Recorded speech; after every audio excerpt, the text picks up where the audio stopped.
can remember as a little kid actually just feeling very insecure all the time and unsure about whether or not I was loved. A neighbor next door, I think he could sense my vulnerability and my insecurity, and he ended up taking advantage of that and began sexually molesting me over the course of a year and a half. And in a very weird sort of way, I never was able to put to words early on what was taking place with him. I think because I was actually, for the first time, receiving some attention and some love that deep in my heart I was longing for. But around 8 years old, I would lay in bed at night and constantly scared, crying at night to myself, knowing what was taking place with him was wrong. But I didn't know how to put words to it, especially to my parents, because I was scared of their reaction. So one night, I knew my mom was getting ready to come home from work, and I finally gained the courage just to say, I need to tell her, and I need to tell her now so that I can find safety, and I was longing to be comforted and told that it was going to be okay. So she came home from work, and I sat her down and I told her what had been happening. And her reaction, really, there was no tears for me. There was no anger. There was no frustration, and that really left me feeling even more insecure. I desperately wanted my mom to cry out and nurture me, and I didn't receive that. So again, it made me vulnerable.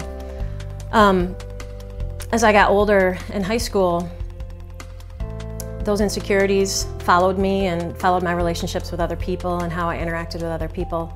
But I was befriended by somebody, and I began to slowly gain the confidence and the security to share with this person essentially about my life, about my family. And the more that I shared, the more comfortable it became, and the easier it became for me to talk about it. And I think for the first time in my life, I realized, like, this is right and this is good, and I felt loved. But my deep sense and longing to be loved actually changed this relationship with this friend into a homosexual relationship. And this lasted for well over 6 years.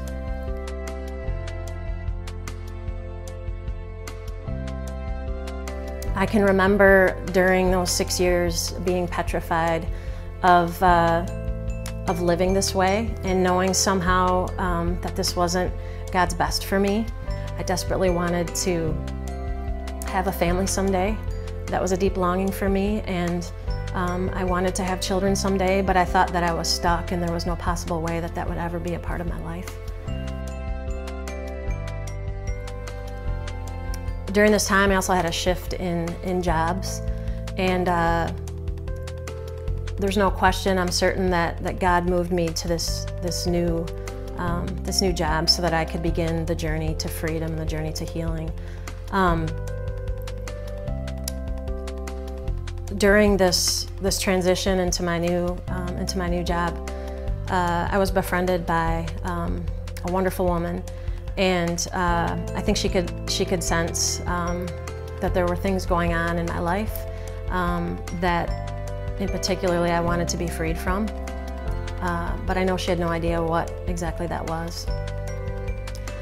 And as I think about some of the things that actually were in Francis's video, this first basic Fear God video, when he talks about even the beginning of church and what it needs to look like, I always go back and think about this friend who was church to me.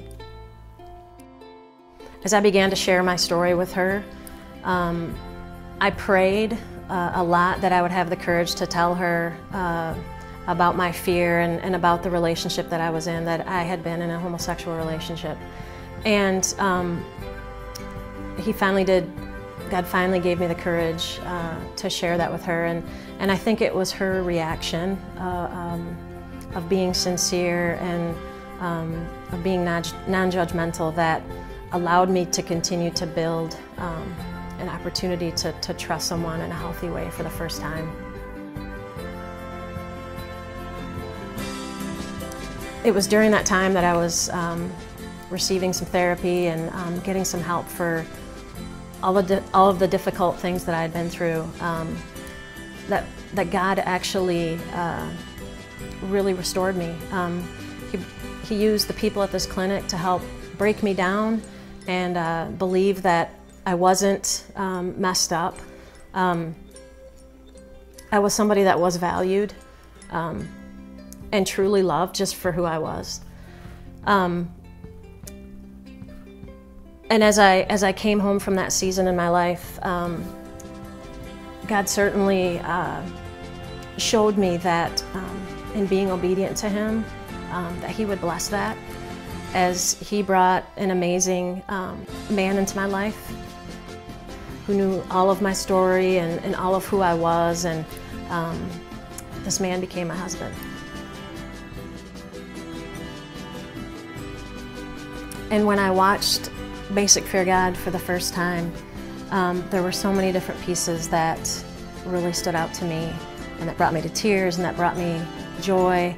But the first time that I watched it, our daughter Sahara had fallen asleep in our bed that night, and as I watched the movie, I sat there and I just wept, stroking Sahara's hair and rubbing her back and just realizing that everything that I had been given was a complete blessing and gift from God, because I did fear Him, and no longer did I need to fear man or any of the things that had happened to me or any of the things that I chose to do in the past, because that was all gone.